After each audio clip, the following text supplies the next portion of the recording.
Welcome in to the CHGO Bears Podcast on a beautiful Wednesday where Matt Eberflus is talking. Nicholas Moreano will join us in about 20 minutes. Brian Baldinger, of course, starting the show with us on Wednesdays alongside diehard Blackhawks fan Greg Braggs. I'm your handy dandy. Want to know, baby. I know you're excited, Baldy. The Connor Bedard season has begun. No, I can't believe they dropped the puck already, man. Like, it's on. So, like, all the puck gods out there, enjoy it. You know, it'll be here for another year. But yes, I think they finally dropped it. Brian, the guy that I'm sitting next to, didn't like the Blackhawks during their cup runs, the three of them, because he thought that everybody in Chicago became a bandwagon fan. And so now he's going out on Twitter telling everybody that he's officially cleared himself to be a Hawks fan. and starting on the ground floor is a little more respect in that. I mean, and I appreciate the non-bandwagon fans out there that stick through the tough times, but I'm a little exhausted by my partner. Didn't the Blackhawks beat the Flyers in 2010? They did. I mean, I live in Philly. Like, that one hurt. Like, I had to leave the country. You know, like, I talked a lot of junk before that Stanley Cup final, and I literally had to leave the country because I left a trail of venom. Well, talking about the Eagles have given us plenty of heartbreak, so I think we owed you one. You mean like the double doink? Yeah, like that one. You know, or the early 2000 with Mike Brown. The one game. Yeah. Yes. If they had only turned Trubisky loose earlier, we could have had the double doink game. But all right, story for another time. Hey, we had the Fog Bowl. Yeah, well, that's true. We did have the Fog Bowl, and that was sweet. That was the end of the 885 Bear run. We snuck one more out. All right, Baldy, I spent a ton of time watching your videos today, and we're getting ready for Minnesota, so I want to get into that. But we titled the show today. Yeah. Admittedly, searching for a title a little bit going into the day, but I was like, you know what? I'm going to do it. Have the Bears turned the corner? Now, I know we've got one win, so it's ridiculous basically to ask that question, but the reason why I gave myself permission to ask it is because we have had 2 straight weeks where the offense took a major step, and we saw defense getting pressure last week. So if we want to lean into positivity, perhaps a little bit ahead of the curve, like if we win this week, now there will be a whole lot. See, the Bears have got it. So I'm asking the question today, from your perspective, watching what's happened, is that way too tall to say they've turned some proverbial corner here? No, it's not. It's not too tall. I mean, they've played good football the last 2 weeks. You know, I mean, after the debacle against Kansas City, which was about as bad as it gets. But yes, it looks like they've tightened things up defensively. They've blitzed more. They've challenged receivers, even in their zone coverage. They've tightened it up. I mean, all the zones become man at some point. You gotta plaster somebody and make the throw more difficult. So they've done all that on that side. I thought, seeing Tevin Jenkins in there at left guard was important. He looked good in there at left guard. And the offense line, even with the loss of Lucas Patrick during the game, but Cody came in, they played really well up front. And they ran the ball really good, and obviously the touchdowns were the touchdowns. But, I mean, it looks like it has. Now, they've had 10 days to get ready, and you're at home against a struggling team without their best player. So, everybody said, well, they should win. Well, all right. I mean, 3 weeks ago, we thought the Bears might be the worst team in football. So, you got to – it's like it's a gradual process. If you're going in the right direction, you got to stack. You got to stack positivity. You got to stack wins. You got to start stacking for the players to really believe. On the outside, we can say whatever we want to say. We're fans. But on the inside Halas Hall, the players got to feel it, and that's what a win this week can do. And, it should be classic black and blue division game, to be honest with you. I mean, you mentioned Tevin and we've talked a lot about Darnell Wright with you and how impressed we've been. But to me, Larry Borum really stood out.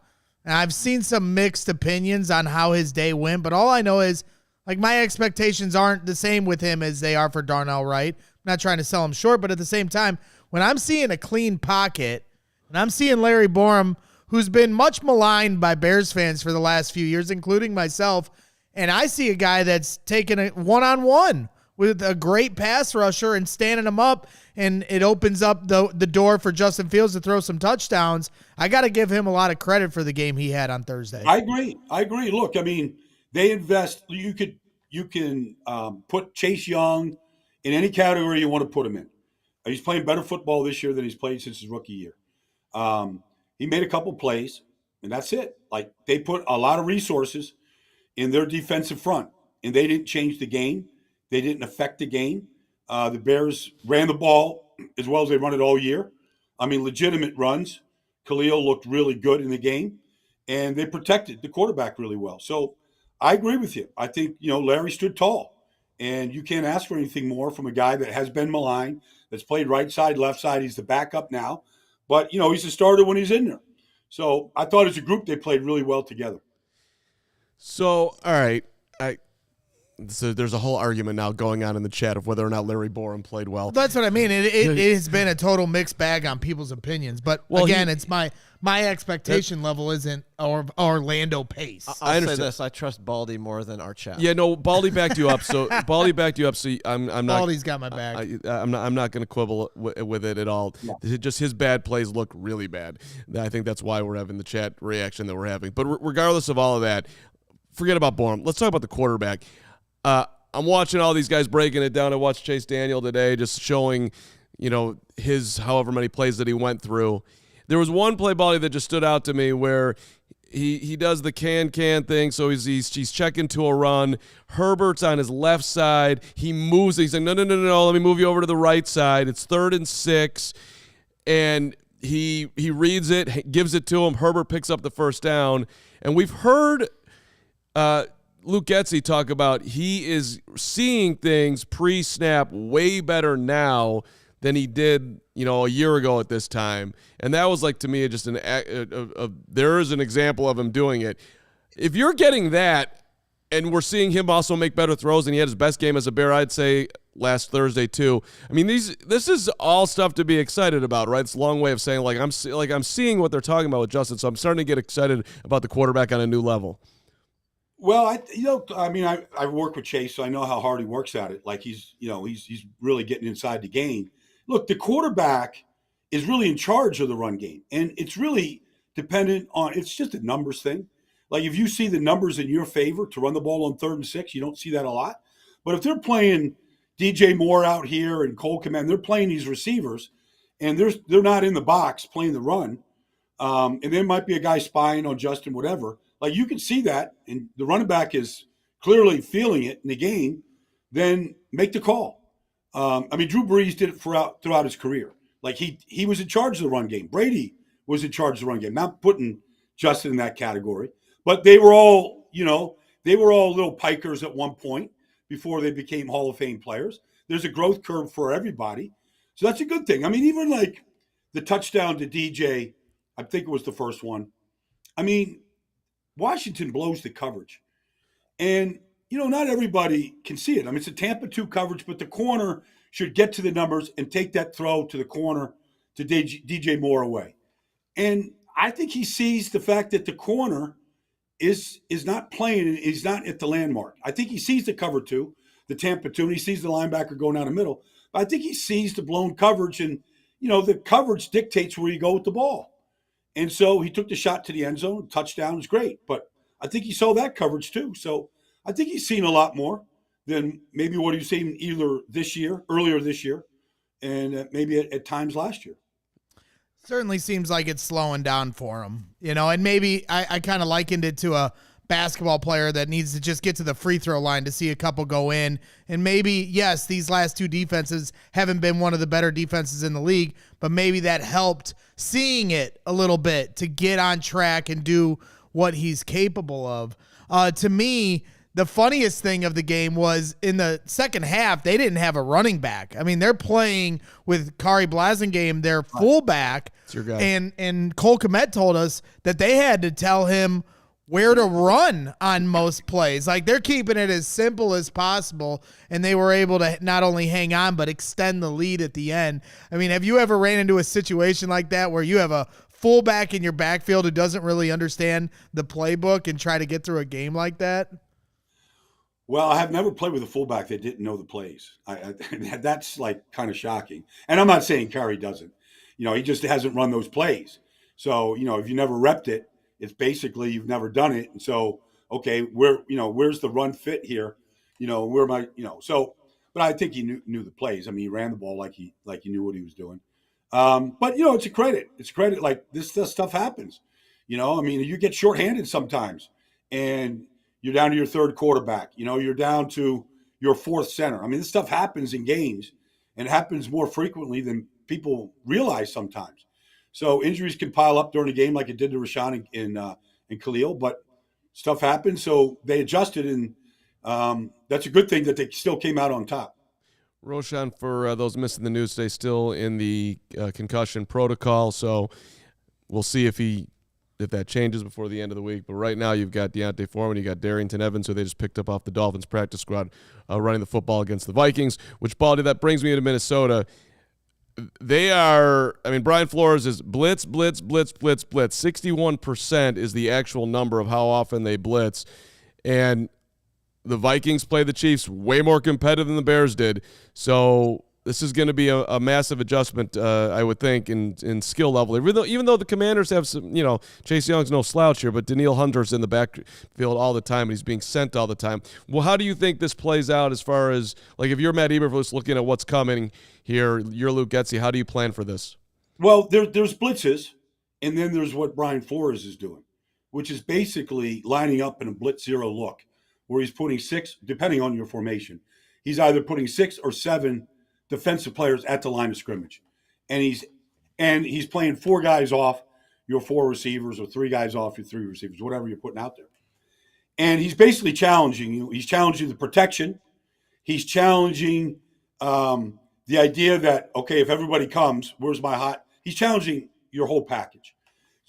But he's been doing this now. He did this at Miami when they were 1-7, and he got them out of a deep crypt, and they ended up being in a playoff hunt at the end of the season. So he brought this to Pittsburgh last year. It's what he does. Now, they got Mahomes a couple of times last week, but the Chiefs largely won the game because of their mentality. Like, you can't just pack it in and play conservative. Like, Mahomes on 4th and 1 from midfield threw a bomb, and Harrison Smith got defensive pass interference, and it basically changed the game. But they're going to get some. It's the old saying, like, sometimes you get the bull, sometimes the bull gets you. But you got to have a plan for it. So if it's 3rd and 8, like, really, and they're playing off and it's blitz and they bring everybody, Justin's got to know where he's going with the ball. And the receivers got to know. Or if it's 3rd and 4 and they do it. I've seen these teams against this look, and Kansas City was in this case last week a couple of times. If it's 3rd and 4, I don't need receivers running 10-yard routes. I need them to get open as quickly as possible so my quarterback's got time that they see it and I see it and we see it together, and you get the ball out of your hands. So down a distance is really important. Handling it up front, understanding blitz protection, who's going to be hot, who might come free, and where to go with the ball. This is a critical week of preparation because they can make you look bad. Now, the reason why they're doing it, honestly, they're not very good defensively, and they're trying to cover up for it. Their corners aren't very good, okay? They can't just go out there and do what the Chiefs do and just line up and play man coverage. And so they're basically telling you that we've got some weaknesses. Yeah, Danielle Hunter's a great player. Yes, Harrison Smith's a great player, but they don't have enough of them. And so that's basically why they're going to that look. Yeah, Matt Eberflus said in his press conference today that, he was asked, our defense is adjusting now that they're seeing some of these deep balls. I mean, I think Justin Fields is like top 3 in the league with deep passes, 20 yards or more. And his answer was, well, not in the last game. They stuck with single high safety Yeah. and one-on-one with DJ Moore, which to me played right into the hands of what the Bears can do best. So my question is, how do the Bears force teams into single high safety and one-on-one with DJ Moore going forward? Well, what you do, I mean, it's just it's kind of cliche, but it's worth repeating in that you run a team out of cover 2, okay? And then you basically pass your way, into cover 2. So if you're in cover 2, you run the ball. Like, make them pay for those 2 safeties being back. And then they start dropping the safety down. Now you're in single high. Now it's just like the 52-yard touchdown pass to DJ last week. You're one-on-one on the outside. The corner gambles. Next thing you know, DJ's dancing in the end zone. So that's basically the numbers game. They want to play 2 high safeties and protect against DJ and and the guys going deep, Darnell, whoever. You got to run them out of it, and that's where the run game comes in. Take what the defense gives you. Pretty much, but there's a chess match. I mean, you could disguise your cover 2 and roll the safety down, and then it's a question of timing. Can you hold the count long enough to see it, make the adjustment? Like, it goes up into the snap count sometimes, trying to figure out what's the best play. And that's a lot of that because, the radio thing is turned off in Justin's head with 15 seconds to go. So some team's not going to show you what they're doing until there's 15 seconds or less on the clock. So there's a little bit of a chess match that still gets played up until the snap. And it's exciting, by the way, that Fields clearly is seeing it a whole lot better, which has got to give him a ton of confidence, too. He feels like he knows what's coming. All this plays into his next level success, which, by the way, Baldy, takes me into the conversation that the city is having ad nauseum, especially my partner today who wants to talk about it on the show and off the show, which is, if the Bears get the number 1 pick, is there anything that Justin Fields can do that they won't take Caleb Williams? You said, big things about Caleb last week as far as, like, at 17, he was already elite. And who knows if Carolina is going to remain this bad, and who knows if the Bears, are going to have another turn for the worse and put themselves in that position as well. But could you, let's just say that this plays out and the Bears have the number 1 overall pick. Could you, and they were consulting you, could you see a scenario where you would say, like, if Justin continues to play like he's played the last 2 weeks, where you'd say, you know what, trade that pick for the King's ransom that you would get for it and stay away from Caleb because you can build your entire roster basically with what you would get with that pick? Well, there's a financial component to it. Look, if you got the first pick, you draft the best player. Carolina drafted Bryce Young this year. They should have drafted Jalen Carter. He's the best player.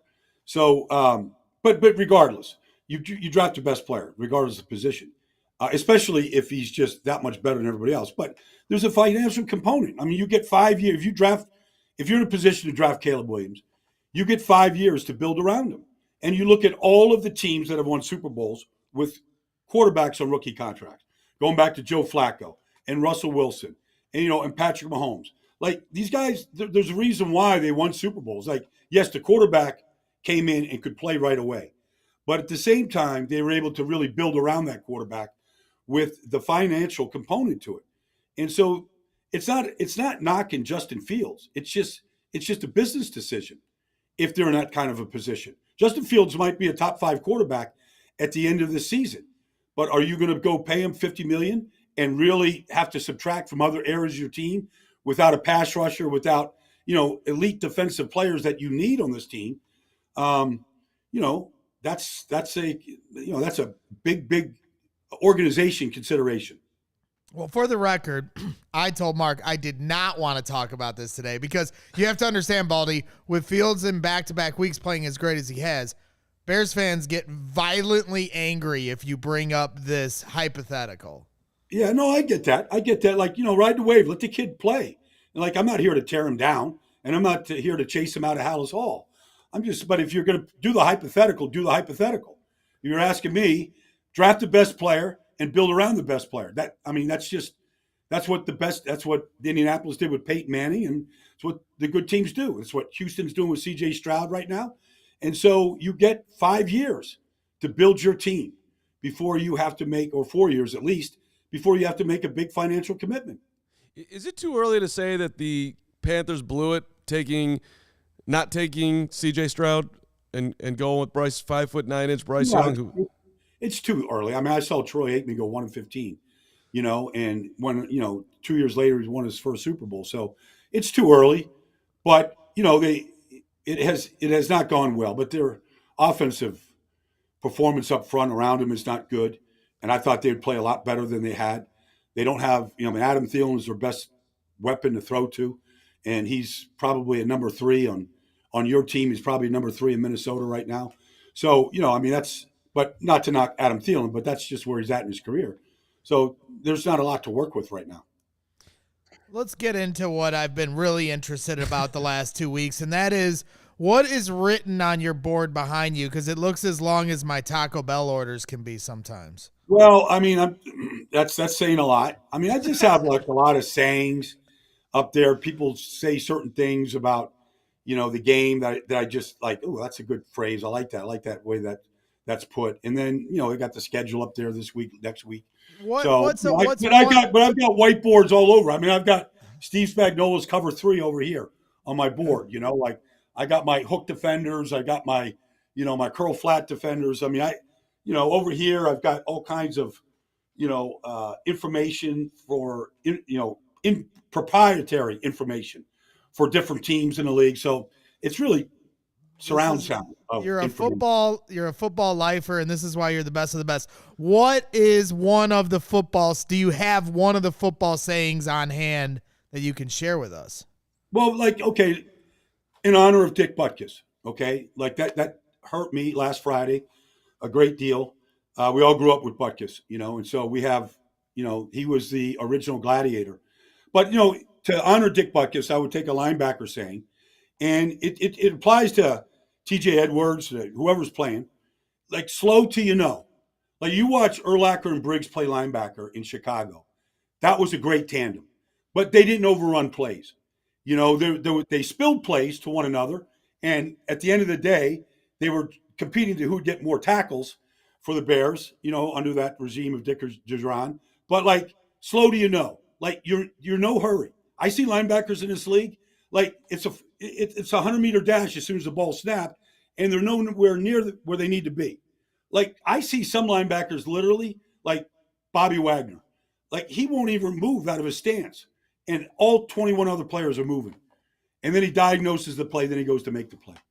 So slow till you know would be one. Slow till you know. I like it. I mean, I sat with Dan Hampton doing post games for 7 years. I keep on bringing this up every now and then, but nothing annoyed him more than somebody who would leave their containment because they felt like they knew, but then they didn't. And then now you got somebody running free for 20 yards. And all you had to do was stand there, dude.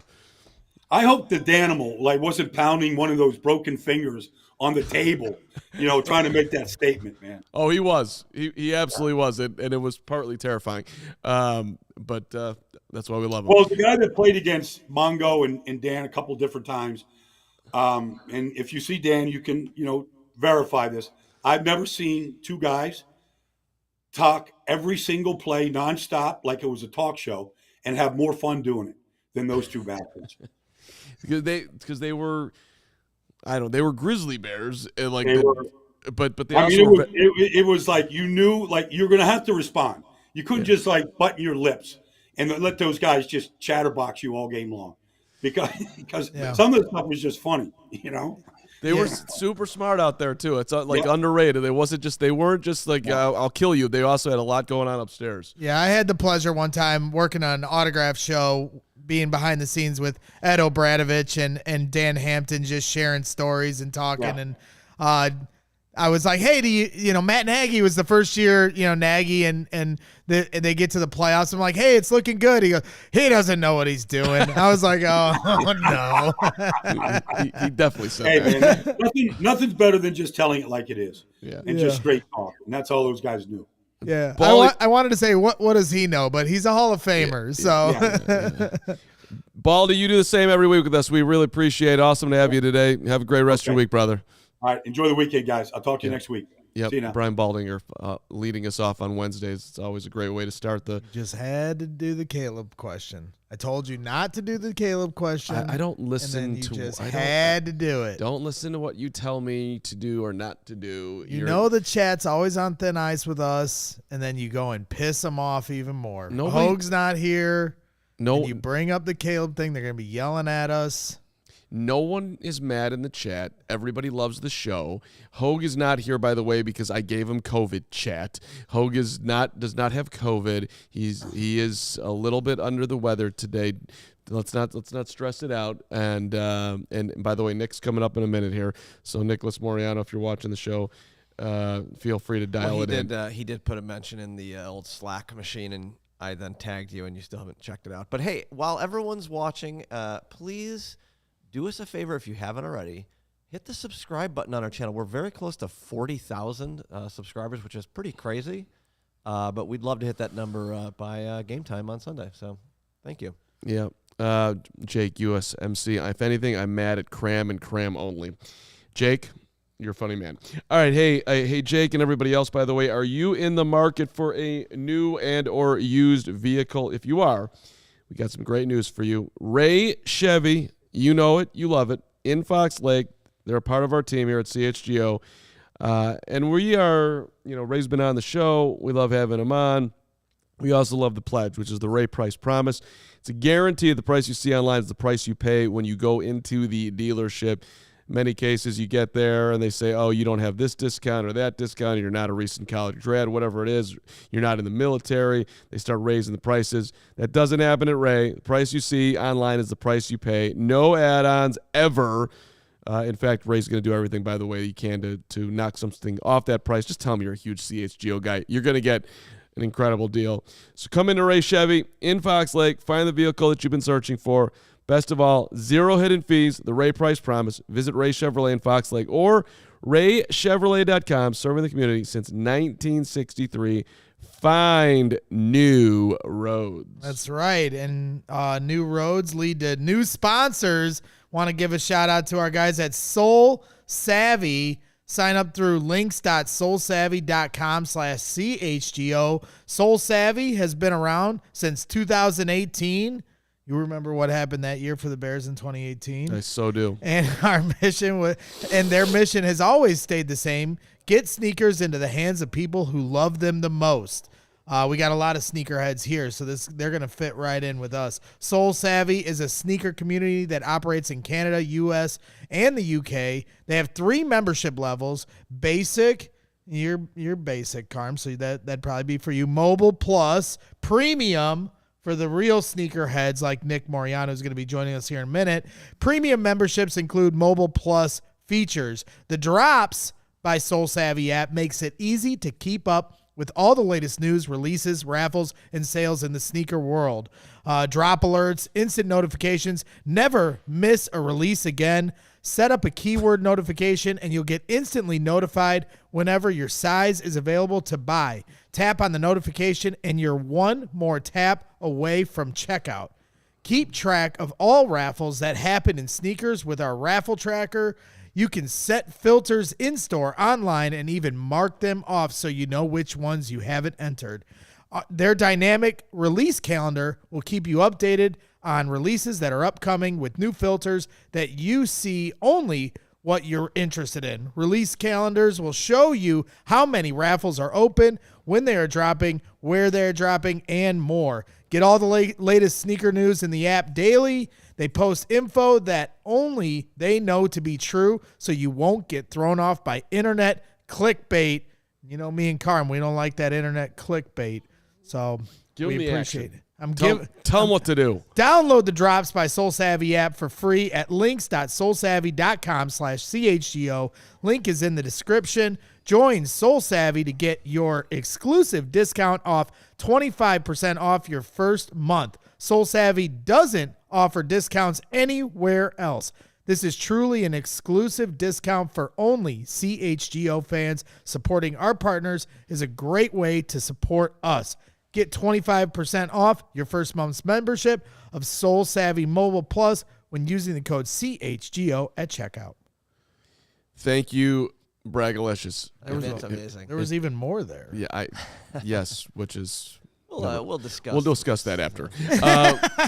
Yeah. Well, we do this ad. We have the read later, but people are asking in the chat, when's the next tailgate, Brags? Well, I'll tell you when the next tailgate is.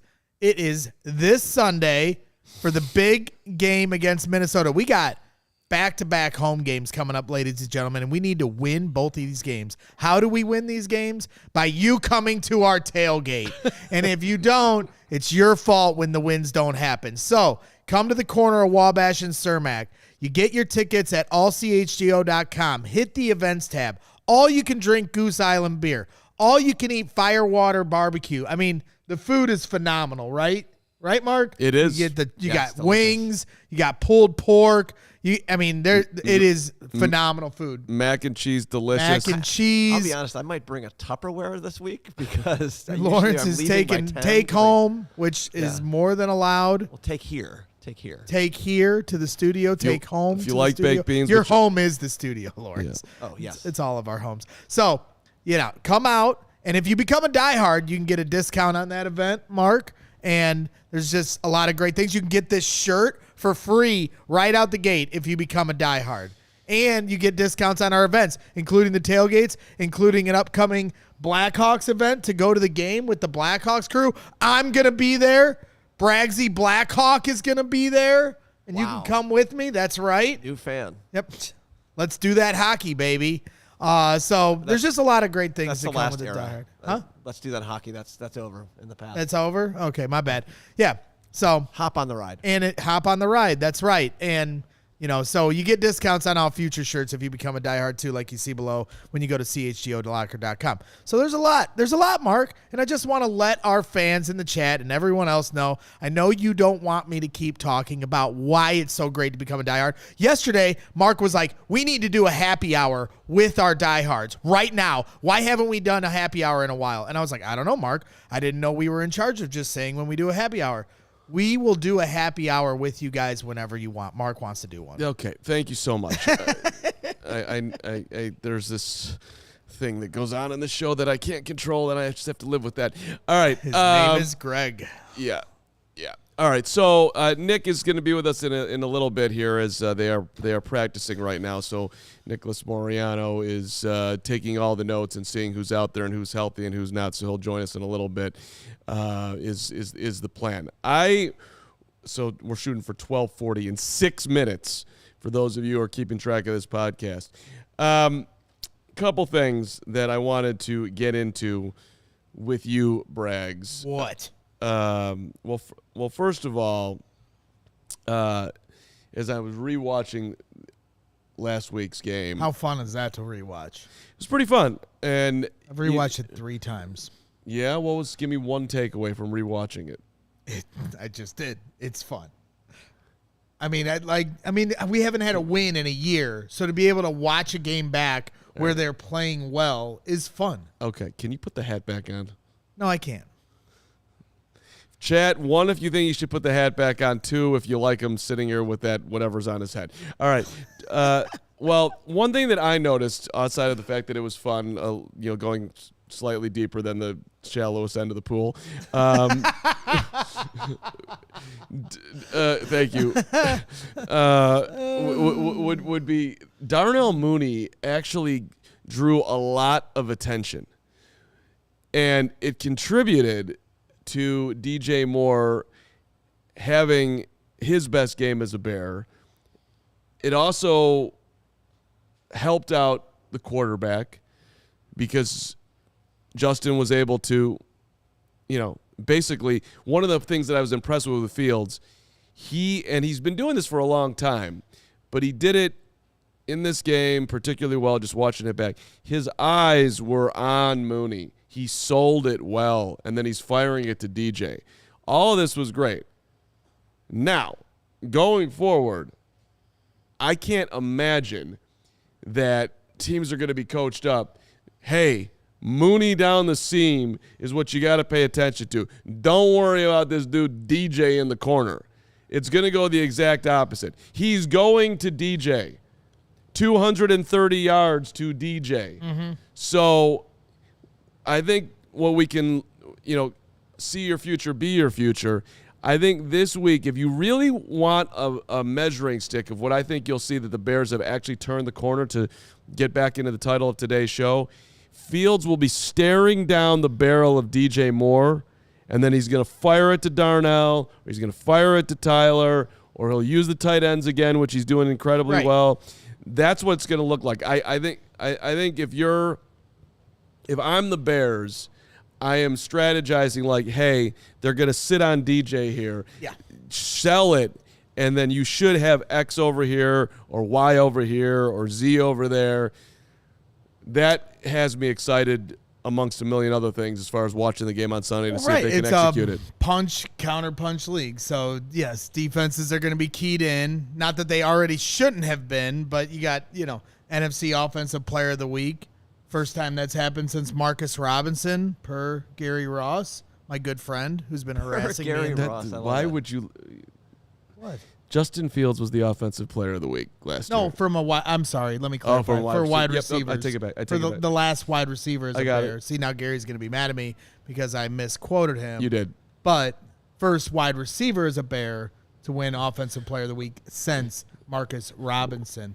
DJ Moore, Offensive Player of the Week. Career highs in both receiving yards and touchdowns, 8 catch, 230 yards, and 3 TDs. Dating back to 1960 to the 1960 NFL season, he became just the third Bears wideout to have over 200 yards in a single game, joining former pass catchers Alshon Jeffrey and who leads the Bears in receiving yards all time? Yeah. If you don't know this, Brandon I'm going to be Marshall. so upset. I don't. Brandon Marshall? Chat. Johnny Morris, dog. Johnny Morris, Come whatever. on, I mean, man. not all of us covered the Johnny Morris years like you did. Lawrence, did you know the answer to that? I forgot. I Wow, I okay. love Johnny And I Morris, also too. just saw it here on the computer screen. So you just have your fun. That's a loaf. That's a huge loaf. It's not a loaf. I read it because I did my prep. So I'm not going to pretend like I knew that before. I didn't because I don't care about but Johnny he's been Morris. the all-time leading receiver forever. Yeah, that's What- pathetic. Yeah, right. So you should have that buried in your Bragg's bald head I brain. mean, you should care about Johnny Morris. Great man. Thanks, bald head brain. All right, Moore is now enough sixth one. in the NFL this season. Now in his sixth NFL season, and his first with the Bears, has 531 receiving yards, ranks fifth in the NFL. Well, his 5 touchdowns on the season, ranked tied for first with Stephon Diggs and Tyreek Hill. Let's go. We got So- ourselves a wide receiver 1, baby. So that dovetails me into another fine discussion point Uh-oh. because I'm so creative and brilliant. And no one's going anywhere, by the way. Certainly not the general manager of the Bears. But let's just say in the scenario that we were talking about earlier, Uh-oh. that that Carolina just ends up sucking miserably. The Bears do not, and they're a 500 team, and Fields plays well, and there's no way, in my mind, by the way, if all that happens, if Justin plays well, Justin Fields is going to be the Bears quarterback. Ryan Poles is going to pay him, and they're going to trade that number 1 pick. That's what I think would happen. So Poles would be in the same position that he was last year of trying to get a king's ransom for the number 1 and pick. he'll get it. And so last year, and I think part of this is luck. Like I'm not giving Ryan credit that he's like if I trade with Carolina, they're going to take Bryce Young, and Bryce Young's not going to be good or whatever. That roster's terrible, so I feel very comfortable making this trade with him, and I get DJ Moore because the Panthers suck. Maybe he is that smart. I think there's somewhat a part of the calculation there. Right, but you can't guarantee where it'll be. like but predicting that this guy's going to be good and CJ's going to be or not going to be good. no, and I think it more so who is going to give the best package. Right, Carolina exactly. won that derby. I think that they made the bet on Carolina, just hoping. More first round picks, more better. But so this would be him More getting DJ another swing Moore, at more better. It would be the opportunity of a lifetime for Poles to stamp himself. Is all I'm tiling up. Oh, yeah, and I saw my guy, your boy Boogie, earlier because he's annoyed by this conversation, and I understand why Bears fans are annoyed by this conversation. Last thing I need is your boy Boogie. We can't. We need. can't. On Monday, when you guys were giving me crap, your boy Boogie was like, "Don't talk about my boy Braggs when he ain't on here." So I appreciate when he has my back, but this whole that he said earlier in the chat. I almost want Carolina to win a few games so they don't have the number 1 pick, so this conversation goes away. You do not want that. Every Bears fan should be hyper focused on Carolina losing every single game, and all the teams in front of them, like Oakland on Monday, they were a 1-win team that moved to 2. That is huge for the Bears.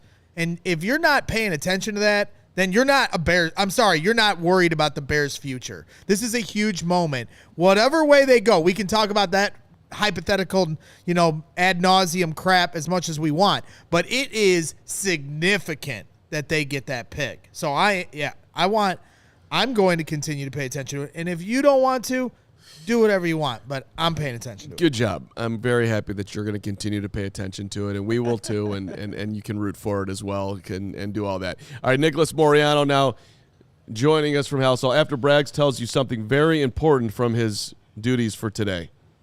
What do I do? There's this thing that we have the second.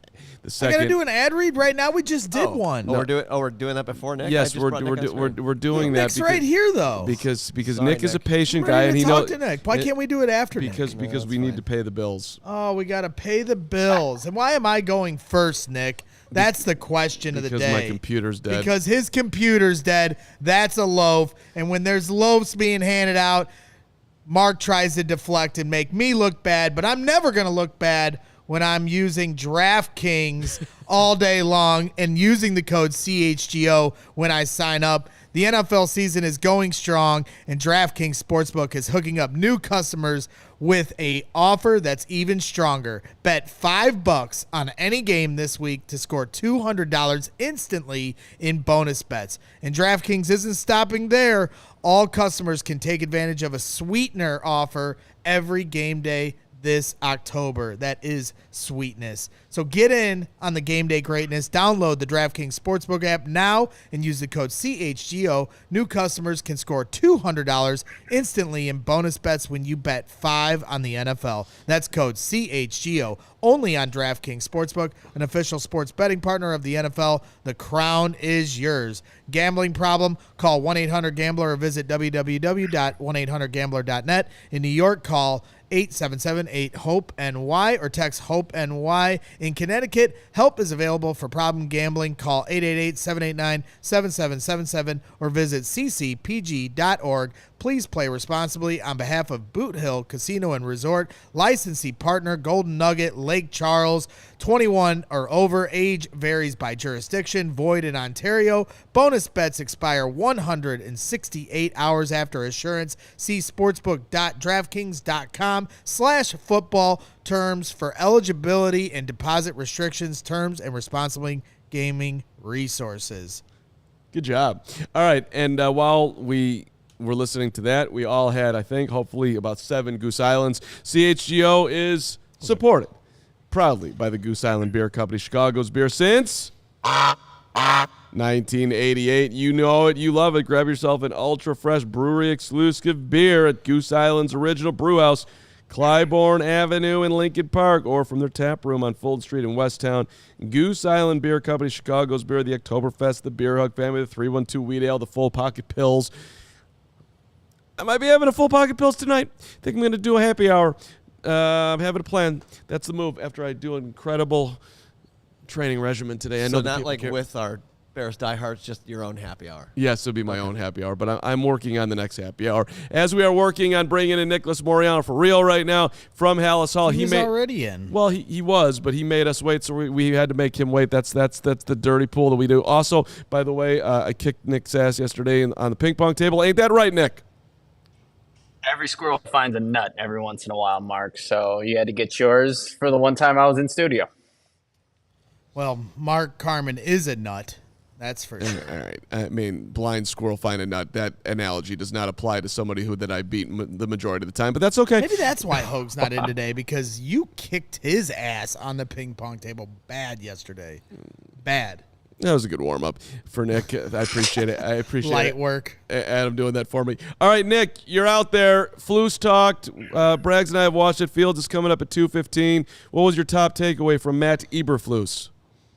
Yeah, I'm actually writing an article about that on allchgo.com, so make sure you tune in for that. But Let's just kind of start with the injury updates right now, you guys, and what the Bears are dealing with. So you still have Roshan Johnson, Lucas Patrick in concussion protocol, and Kyler Gordon, and also Doug Kramer in the 21-day window to return. But, just looking at the concussion protocols, like those are so tricky. We're gonna say that. So with a guy like Roshan Johnson, you just never know. A guy that takes a lot of contact, obviously on every single play he's out there. So maybe just something to monitor. But as of right now, they're still in a concussion protocol.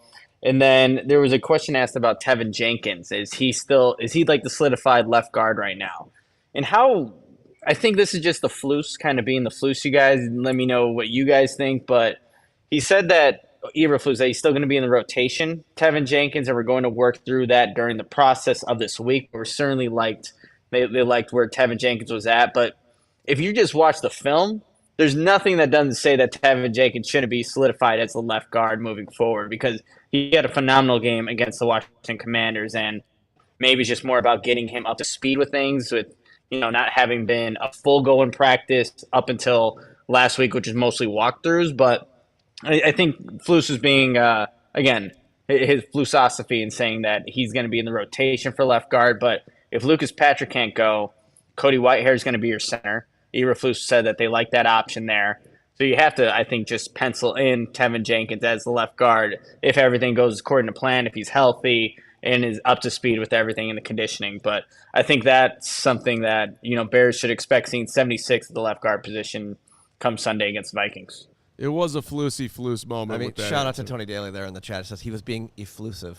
He was being. That's Tony. We might have artificial intelligence. Artificial intelligence, efflusive. What did you just say? Artificial. I had a stroke halfway through saying that. Okay. Shout out to Lawrence who came up with artificial intelligence. You're welcome. And I feel better with my socks in the right position form that I wanted today. What you got something for Nick, or can I keep on going? You can keep going. Okay. I don't care. I'm just sitting here. No. I need. Because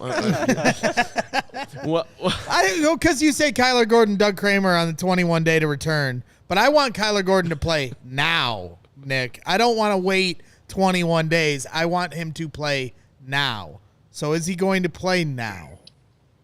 I think it was a good shot of that, Greg, and we can't talk about who was or wasn't in at practice until practice is officially over, but I would say the signs are pointing towards Kyler Gordon playing, and, they had some guys step up in his place since he was on IR, like Greg Stroman, who spoke earlier in the week. So I think that, Kyler Gordon is someone that's very important to his defense. Matt Eberflus talked about that on Monday, and I think that he would be a big addition if he's able to go Sunday against Vikings. So, Nick, you asked Matt Eberflus about the deep shots and if that's loosening up the defense. That's not exactly how you worded it. But I want to know where you were going with that question. What was the genesis of your thought of what you asked the Flus today? Yeah, so, with the Bears being ranked number 3 in the league in terms of 20 plays of 20-plus or more yards, how does that impact the defense and what they have to do to adjust? Like, can you keep stacking the box if the Bears are still throwing deep on you? And, Eberflus kind of gave an answer where it's like, yeah, you have to make some adjustments to it. And, I would have liked it to be a little bit more detailed, but you can't really expect that. But I think that when you see an offense that's generating explosive plays, you can't keep running, a stacked box if you're getting deep plays downfield through the passing game. And the same, likewise, if you're getting big chunks of yards in the running game when you're having people play coverage. So I think that's a good spot for the Bears to be in. They only have one win on the season, you guys, but they're creating explosive plays, on offense, which is exactly what you want to see from Justin Fields and the rest of those playmakers. Nick does a great job, as you know, Greg, going through the tape each week. Nick is a self-proclaimed football nerd. Yeah, when you highlighted the Nate Davis getting downfield, that definitely had me excited earlier. What did get you most excited about the Commanders tape, Nick? Well, I think when you look at it, especially just looking at the offensive line, you guys, and yes, Larry Borom, I think, started the game strong. Then as the game kind of went on, you saw Chase Young be, Chase Young. But there was just so many good pockets for Justin Fields to just throw to in that game and just be able to hit those downfield throws. And I think when you're seeing that, you're seeing a quarterback that's in rhythm. You're seeing a quarterback play confidently. And that's obviously what you want to see moving forward from these two games where the Bears have been able to get more of those explosive plays.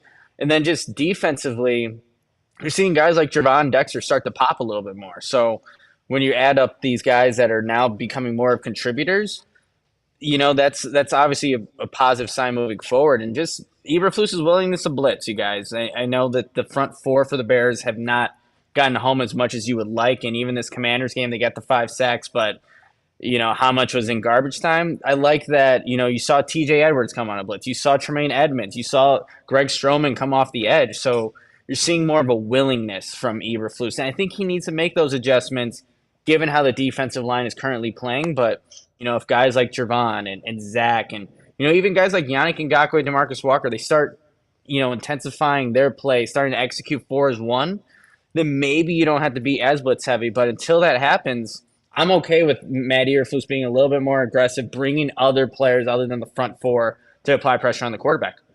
If you haven't hit the like button, hit it for Nicholas Moreano because you love him and his coverage out at Halas Hall. Yes, Greg. Yeah, I was just curious your thoughts with Javon Dexter. Me too. Did it seem like he took a step this week? People out there that really break down the tape better than I can say he did. Is there any clarity on where he suits better as a 1 technique or a 3 technique?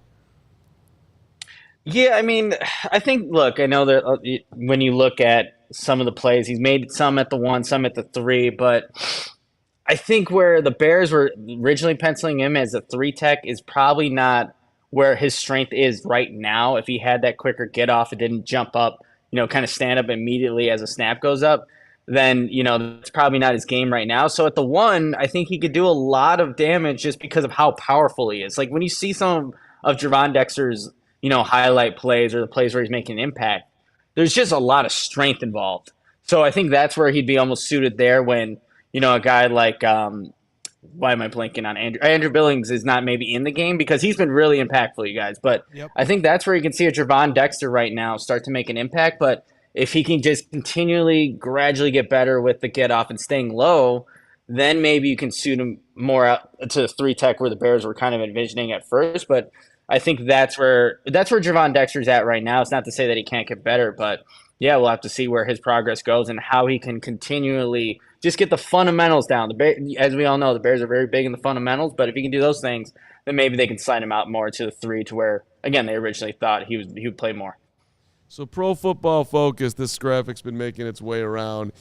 Minimum of 25 snaps, and it's only for week 5. Rating the rookies. Joey Porter Jr., the Steelers, was at the top, which, by the way, the Steelers picked him with the Bears Claypool pick. Let's not talk about that, Carm. All right, Javon Dexter was 3rd, 85.5. That's ahead of Devon Achane, who has been killing it for the Dolphins and was killing it last week until he got hurt. That's ahead of Jalen Carter by 10 points. Darnell Wright is on there too, by the way. It's ahead of C.J. Stroud, who orchestrated a go-ahead late touchdown drive in a game that the Texans lost to the Falcons, but that was pretty damn impressive.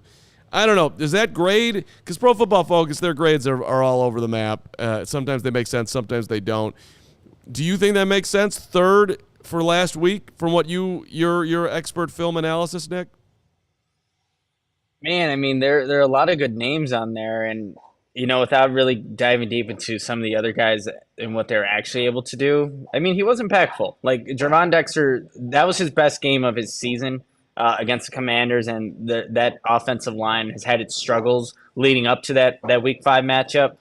And every time I see Jalen Carter, I feel like he's making plays in the backfield. Devon Achane was a guy that was making a bunch of plays too. So I don't know if it's right, but it's nice to see that you have a couple of young Bears players on there. Like Darnell Wright's been awesome. Darnell Wright has been, everything you want out of the number 10 overall pick. The only thing that I keep seeing game to game, he will put his head down when he makes an initial block and kind of lose the block when he does that. But other than that, like you're seeing his force, you're seeing his power, you're seeing everything.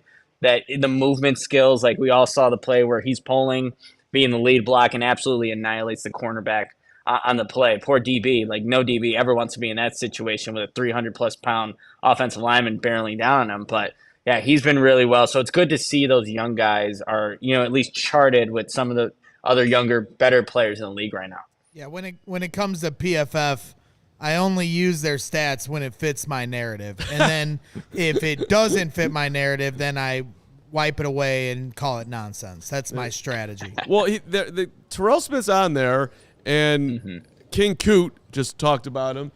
But breaking down the Flus in his press conference, when he was asked about Terrell Smith today, the dude, he lit up, did he not, Nick? I mean, the guy looks so excited about, do you think that he's going to be on the field? And it's almost like Flus almost felt like he was ready to cut Jalen Johnson on the spot for Terrell Smith, the way I was seeing how happy he was. He definitely lit up when he was talking about Terrell Smith. I think it's because when you see Terrell Smith's game and what he does the little things right. One of the things he mentioned, his tackling has improved, his coverage ability, he competes, and obviously the takeaways that he created. Yeah. So when you see those little things show up consistently, and he's filling in for, obviously a big spot in Jalen Johnson, that's obviously a positive. And I think the question was phrased if he keeps playing, could, maybe is Tyreek Stevenson's job in jeopardy? Because that was a thing early on in training camp. And then Tyreek Stevenson separated himself with a little bit more of those turnover, I guess, flashier type of plays. But I think ideally, Eberflus wants a guy that's going to do his job, execute it. You don't have to worry about him. If you could do that, that's probably going to be the thing that Eberflus really values. And, of course, if you can create turnovers like Terrell Smith is doing, you're going to be in a positive light with the Flus there. Anything else for Nick before you get too deep in your phone over there? I was going to tell someone in the chat they suck. Lohman? Yeah, Lohman, you suck. Anyway, so, yeah, getting ahead, like you said, maybe Tyreek Stevenson jeopardy. I'm Lohman, by the way. You're Lohman. Okay, well, then you suck. To me, the question, I guess, because you know me, I love to fast forward to things that aren't in the now, and then Bears fans get mad. But you say Tyreek Stevenson, maybe his job's in jeopardy. But when we saw the way they handled Roquan Smith last year, trade deadline starts to approach. If Terrell Smith keeps taking steps, you have Tyreek Stevenson who's looking better. Is there a chance if they can't come to some kind of a contract agreement that they start considering to move Jalen Johnson for draft equity? I mean, is there a chance? There's always a chance, Greg, and I think that the Bears, they do like Jalen Johnson, and Johnson said that he'd play play the season despite not having a new contract. But it would give the Bears flexibility at the position. Obviously, get a lot younger on a rookie deal with a guy like Terrell Smith. But I mean, then I look at the depth, you guys, at the cornerback position. If you don't have a guy like Jalen Johnson, then you're expecting two rookies to kind of be the main staples, and you're one injury away from being in a really bad spot, just at the outside cornerback spot. Yeah, I guess it would come down to where the team was at that point. They're not trading right? Jalen. They're signing Jalen because they're smarter than I hope so. I'm just, all options are on the table. Polls learn that getting rid of good players is not a great idea. And Jalen's got to get himself back on the field, but we're expecting to see him this week. And he was expecting to cover Justin Jefferson, which he's not. Nick, on your way out here, and this is not because you're a terrible gambler. I think you lose every single week. But I want to ask you, the Justin Jefferson news comes out that he's going on IR, ain't going to play this week. The line moves a 0.5 point. The Vikings went from a 3-point favorite to a 2.5-point favorite. What the hell do you make of that on your way out here? Because I found that to be pretty shocking. I would have thought that would have been like a 3-point move. It went up in the Bears' favor. I guess in the moment, answering my own question, maybe people were factoring in that they already thought that he was hurt when the line originally came out. That would make the most sense, I guess. Yeah, I mean that's interesting because obviously Justin Jefferson is a top, arguably the best receiver in the league, and anytime you don't have him, you have a better advantage, defensively. And guys, I want to get your perspective on this real quick because Eberflus was asked about Jefferson not being in the lineup, how that adjusts the defense. What happens when Justin Jefferson's not in? And I'm going to read you verbatim what he said because a lot of Bears fans are pissed at Eberflus for some reason. I'm not quite getting it. He said, certainly you adjust your scheme to a great player like that, alluding to Justin Jefferson. It's always a handful of guys that you would do that for. So it allows you to play more basic, more solid on both sides as opposed to tilting your coverage one way or the other. So that's the basic way of saying it without giving too much. Do you have a problem with that? What Eberflus said about Justin Jefferson not being in the lineup, so you don't have to tilt your coverage that way. You can play more of your what Eberflus and the Bears like to do, that cover two basic kind of Seems fairly defense. obvious to me. No, I don't, and I don't get what is the beef? I think Where's the beef is where's the beef is right. I think Bears fans took that the wrong way. Like, oh, you're just gonna play basic coverage the entire time. I just think it's like you're not gonna tilt your coverage the same way to Jordan Addison as you would to Justin Jefferson. That'd be crazy. He's a rookie, and I know he's producing, but you don't do that. Right, or T.J. Hawkinson. That's exactly. ridiculous. But I think you just nailed it, because that's, if I've learned one thing about doing the show every day, is that the focus becomes on one word or one thing, and the rest of the whole context of what he's saying just gets lost. Yes. The Bear fandom, God bless all of you. You like to zone in on the one, right? And if you have that and that piece of red meat, then nothing else matters, right? Like if I say Carm is old, but he's really good at tennis, and he's actually pretty nimble for his age. That's right. And all this stuff. All you hear is that he's old. All I heard is old, and I want to fight you. So on that note, Nick, you're the best. We'll be looking forward to the coverage on Justin Fields at 2:15 and everything else that's going on at Halas today. All right, you guys, have fun. There he goes, Nicholas Moreano, the man that I smoked on the ping pong table yesterday. Lawrence liked my "Where's the beef?" I mean, I don't know if I liked it as much as you liked your "Where's the beef." I liked how much you liked it. That's what I liked about it. I gave a smirk. I have many super chats to get to. Let's do it. Let's do it. We are. Well, Bragg's. We don't have any more ad reads. We already did the draft. We cleaned them up. Okay. What do we got? Thank you, Robert. By the way, many sure? people. Oh, here we go. Carm once again screwing me. Foco, DraftKings play. Here we go. You know, you don't pay attention. This is your problem in life. You're not paying attention. I'm not paying attention. No, there's a third role. So when you do this to me, then you make me look bad, and there's nothing I hate more than that. I listen. You know, I really feel bad. Yeah, it doesn't sound like you do. That you look bad when yeah. I won't even. But you know who doesn't make us look bad? That's our guys over at Foco. When they get us fitted out in the best sports gear around. You use the code CHGO on all non-presale items, hoodies, shoes, signs, bobbleheads, and everything in between. Those look great. They do not look bad, like when Carm doesn't know what ad reads to do. It's still baseball season. Playoffs are upon us. Get your Aloha shirts, straw hats, polos, bags, everything you need for a game. Set decorations like you see here on our table. This badass Brian Urlacher stand-up and the Justin Fields bobblehead. You can get those kind of decorations from Foco. They've donated a few of these awesome pieces for our set, so go show them some love. We're always showing them some love. Check out Foco.com or click the link in the description below for all non-presale items. Use the code CHGO for 10% off. Lawrence, you got a DraftKings Player of the Week in mind? A play of the week. You know, I didn't know I was going to be throwing this thing, so no, I don't have one. I'll do it because it's your job. It's Markazic. I personally think Carm looks great for an 80-year-old. Yeah, exactly. Thank you, Mark. And when we're talking about plays of the week, I personally would like to underline the touchdown pass to Cole Kmet, where Fields was, if you go back and watch it, he reads the linebacker brilliantly. Yep. He knows that Cole only has to make one move, and he's running free if he can do it. Cole makes a sweet fake like he's going to do a down and out. Instead, it becomes the down and in. He's running right across the linebacker. He's open. It's an easy toss. Pitch and catch. Bang, bang. Touchdown. Easiness, execution, intelligence. All done on one play. Absolutely loved it. DraftKings Play of the Week. Shout out to all our friends at DraftKings. All right, let's do our Super Chats.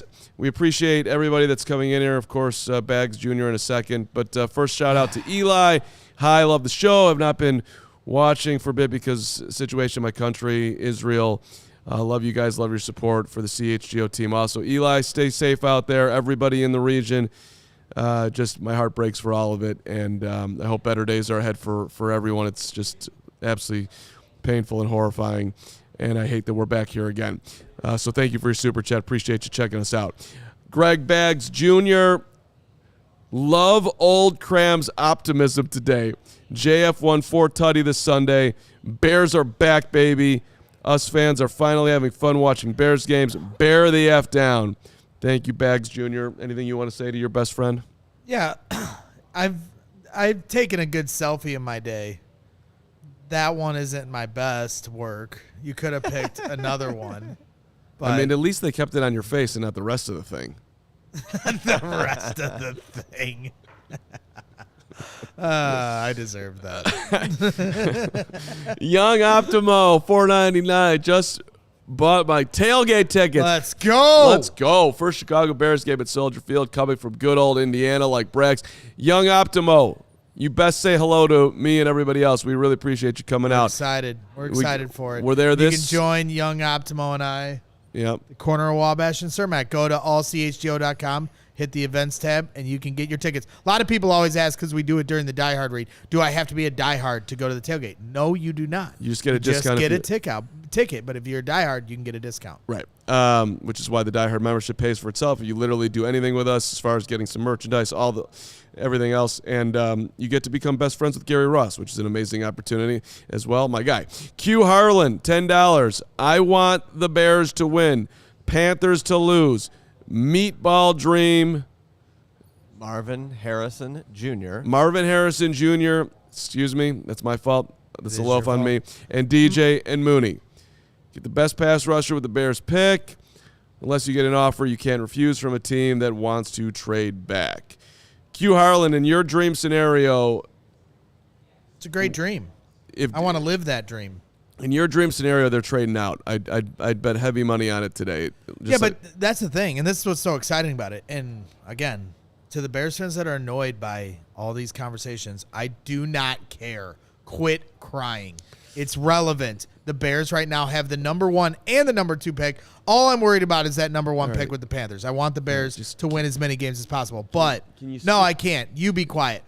And to me, because it's just what you have to understand is with that number 1 pick and a trade back, like you're saying, and getting Marvin Harrison Jr., like Harlan's saying, you could trade back from 1 to 3 and get a bigger package back than what you got from the Panthers last year. That is how significant this moment could be for this franchise. It's a huge moment. And every team that has 1 win, that wins another game, and the more the Panthers keep losing, you're seeing these. Did you see that video out with Frank Reich talking about his relationship with the owner of the Panthers? Yeah, I don't know why that made such a big news. Well, it just doesn't matter. Whatever it is, it's good for the Bears. Let them keep losing. And let the teams why does that conversation have anything to do with them losing? The fact that he's talking to the owner. Because I think some people interpreted it as like the owner's right, it was the owner's decision and not the coach or the GM. Well, it might have been. He might have gotten. Well, if you go back and look at that whole time frame, everybody thought the Panthers were taking C.J. Stroud for a long time.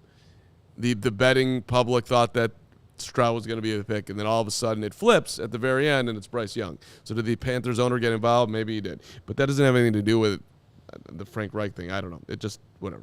I didn't get that. By the way, Tom Pelissero, the Vikings have officially placed All-Pro wide receiver Justin Jefferson on the injured reserve list and have signed N'Keal Harry. Oh, from the practice squad. N'Keal Harry revenge game incoming. It's the N'Keal. He's going to give away our whole playbook.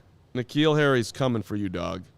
Also on injured reserve backup quarterback Nick Mullins, meaning that the rookie Jaron Hall is now the number 2 behind Kirk Cousins as of this moment. What are you reading? I'm reading Tom Pelissero's tweets.